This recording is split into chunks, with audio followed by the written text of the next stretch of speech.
Salut à tous, c'est Florian d'IT Connect. Dans cette vidéo, on va parler de GPO puisque nous allons voir comment utiliser une stratégie de groupe pour personnaliser l'écran de verrouillage de Windows, donc que ce soit du Windows 10, du Windows 11 ou du Windows Server, de manière à utiliser une image personnalisée pour l'écran de verrouillage de Windows. Donc dans une précédente vidéo, je vous avais expliqué comment définir un fond d'écran personnalisé.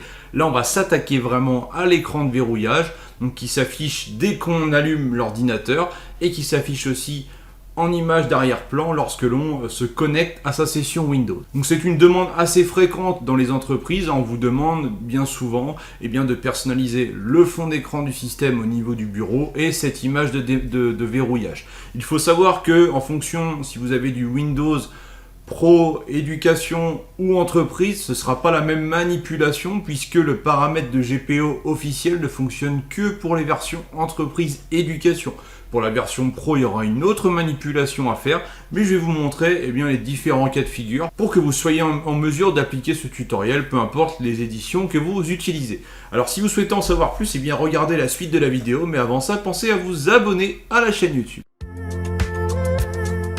La première question à se poser, après avoir choisi son image de verrouillage, c'est se dire où est-ce que je vais l'héberger. Donc dans un environnement Active Directory, on pourrait l'héberger dans le répertoire sysvol comme je l'ai fait ici, même si ce répertoire n'a pas pour vocation à stocker des données. Ou sinon, ce qu'on peut faire, c'est définir un autre partage sur lequel on va stocker différentes ressources. Donc j'avais fait une vidéo sur la création détaillée de partage.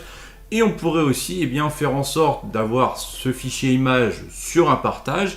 Et grâce à la GPO, on va aller le copier, ce fichier image, en local sur les ordinateurs, de manière à ce qu'il soit dans le même répertoire que celui des fonds d'écran, par exemple. Ce qui peut m'amener ici, pour la démo, à créer un dossier ressources que je vais partager de manière très simple. Donc je fais un partage avancé, voilà, donc ça sera ressources $ pour le masquer sur le réseau. Donc ça, c'est mon nom de partage. Au niveau autorisation, je vais enlever tout le monde. Et je vais mettre simplement ordinateur du domaine. En plus des droits aux ordinateurs du domaine, on va quand même ajouter les droits aux administrateurs. Donc on peut mettre les droits en contrôle total pour les administrateurs, voilà, ok. On valide. Dans la partie sécurité, en fait, on a déjà les droits pour utilisateur authentifié, ce qui va intégrer les ordinateurs. Donc là, on n'a pas besoin de faire de modification à ce niveau-là. Et ensuite, dans ce dossier ressources qui contient mon image, je vais pouvoir y accéder en mettant le nom du serveur et le nom du partage, comme ceci, voilà. Et bien sûr, il faudra ajouter à la suite, le nom du fichier, ce qui me donne le chemin complet suivant. Donc c'est ce chemin source que je vais utiliser pour aller copier l'image sur les postes de travail via la GPO. Donc maintenant, on va passer à la configuration de la GPO. Je suis connecté à mon Active Directory dans la console de gestion de GPO. Ici sur PC, je vais créer un objet de GPO dans ce domaine, voilà. Cet objet de GPO, je vais le nommer système écran de verrouillage, comme ceci. Je valide, et dans l'OUPC, donc qui est ici, j'ai tous mes ordinateurs sur lesquels je veux appliquer cette fameuse image. Ensuite, dans écran de verrouillage, ici, je vais modifier cette GPO, et tout va se passer dans la partie configuration ordinateur, que ce soit pour du Windows Entreprise Éducation ou du Windows 10 Pro. Mais là, on est vraiment sur l'étape de copier l'image de verrouillage sur les machines. Donc là, on n'a pas besoin de tenir compte de l'édition. On va aller dans Préférences, Paramètres Windows, Fichier. Là, on va faire un nouveau fichier comme ceci. Donc le fichier, on va mettre à jour, éventuellement, comme ça on pourra mettre à jour l'image dans le temps. Le fichier source, là vous mettez bien le chemin réseau vers le fichier image que vous souhaitez définir.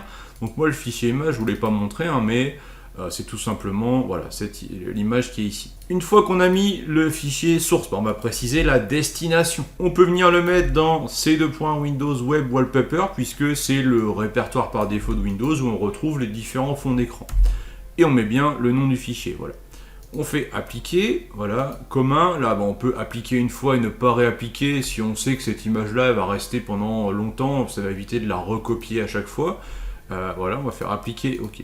Là déjà je vais copier mon fichier. Ensuite il faut que je configure la GPO pour définir cette image comme écran de verrouillage. Je vais d'abord vous montrer pour Windows Éducation, Windows Enterprise et Windows Server. Donc tout va se jouer dans Stratégie, modèle d'administration, ensuite ça va être normalement dans panneau de configuration et Voilà, et personnalisation. Ici, nous retrouvons un paramètre qui s'appelle forcer une image de l'écran de verrouillage et d'ouverture de session par défaut spécifique, ce qui est plutôt intéressant.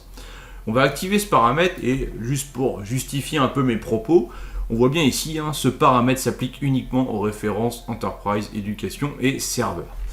Donc on va l'activer, on va mettre le chemin d'accès à l'image. Donc là, si vous ne copiez pas l'image en local sur les postes, vous mettez le chemin réseau. Par contre, si vous copiez le fichier en local sur les machines, vous mettez le chemin local, donc ça nous donne bien ces deux points, etc. jusqu'à le chemin de l'image complet. Voilà. On a aussi l'option pour désactiver les petites astuces et tout ça que Windows peut nous afficher sur l'image, donc ça c'est à vous de voir. Et on va appliquer et faire OK. Voilà, donc là typiquement j'ai terminé la GPO pour une machine Windows Server, Windows Enterprise, Windows Education. Il ne resterait plus qu'à tester finalement. Donc là j'ai bien une machine Windows 11 Enterprise avec l'image de fond, de l'image de verrouillage ici qui est l'image par défaut et qui s'affiche du coup à l'arrière-plan. Ce que je vais faire sur cette machine, c'est faire un GPO update /force pour appliquer la GPO et je vais la redémarrer. Ça me permettra de voir si on a du changement ou pas. La machine est en cours de redémarrage suite au GPO update /force. Voilà, donc j'ai bien mon écran de verrouillage personnalisé. Quand je vais cliquer, voilà, cette image passe en arrière-plan de la fenêtre d'authentification. Donc on peut considérer que la GPO fonctionne. Maintenant, nous allons voir comment faire la même manipulation, mais sur une machine en Windows Pro, donc que ce soit du Windows 10 ou du Windows 11. Donc tout va se faire dans le registre. Donc il faut, à partir de la GPO, toujours dans la partie ordinateur, dans Préférences, Paramètres Windows, dans Registre, que l'on vienne créer différentes valeurs et clés de registre. Donc j'ai déjà préparé la configuration de toute façon sur itconnect.fr, donc je vous mettrai le lien dans la description de la vidéo. Vous avez tous les chemins qui vont bien pour les clés de registre avec des copies d'écran, ce qui vous permet de faire des copier-coller des valeurs. Donc tout d'abord, il faudra créer, donc c'est important l'ordre ici, de créer une clé de registre qui s'appelle personnalisation CSP. Donc on va bien la créer dans HKey Local Machine. Ici, donc vous mettrez ce chemin-là. Donc on va créer cette clé de registre dans laquelle on va venir après créer plusieurs valeurs. Donc c'est important ça que ce soit fait en premier. On crée une valeur par défaut, voilà comme ceci. Et après on a trois valeurs de registre à créer. Donc le lock screen image statut qui est ici. Donc c'est pareil, on voit bien qu'on crée ces valeurs-là dans personnalisation CSP. Mettez bien les bons noms, les bons types et les bonnes données. Et on a deux autres paramètres qui eux sont vraiment là pour préciser le chemin vers cette image. Donc ici, on voit bien le lock screen image passe.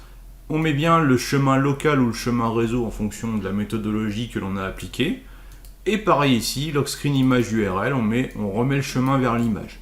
Il faut savoir que si vous créez ces clés de registre sur une machine en Windows Enterprise ou Éducation, ça va fonctionner aussi. Donc si vous avez un parc informatique avec un petit peu tous les types d'édition, vous pouvez simplement appliquer cette méthode via le registre et ne pas configurer l'autre paramètre, ce qui vous évite d'avoir les choses en doublon. Mais vous pouvez aussi configurer les deux, ça cohabite correctement.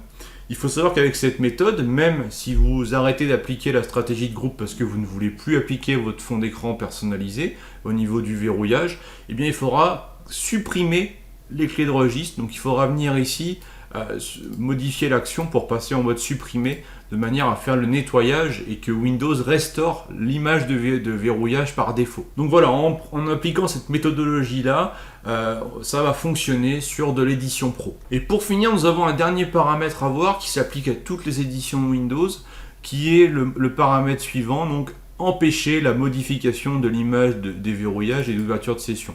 On va simplement l'activer. Puisque en fait, si on ne l'active pas, ça veut dire qu'un utilisateur pourrait modifier l'image que l'on vient de définir. Là, au moins, on verrouille le paramètre. On ne peut même pas lui laisser la possibilité d'essayer de modifier cette fameuse image, puisqu'il y a forcément des petits malins qui ne vont pas apprécier l'image corporate et qui vont essayer de remettre une autre image. Avec ça, en fait, ce sera verrouillé. Je vais vous montrer l'impact de ce nouveau paramètre. Donc, en fait, ici, dans personnalisation, quand on ira dans écran de verrouillage, eh bien on voit ici que personnaliser votre écran de verrouillage, eh bien c'est bridé. En fait, je ne peux pas modifier puisque, comme c'est précisé, certains de ces paramètres sont gérés par votre organisation. Et donc, ça me permettra comme ça de forcer vraiment l'image que je viens de définir par GPO. Voilà, grâce à cette vidéo et cette stratégie de groupe que vous pouvez adapter en fonction de votre environnement et de vos besoins, et bien vous êtes capable de personnaliser l'écran de verrouillage de Windows.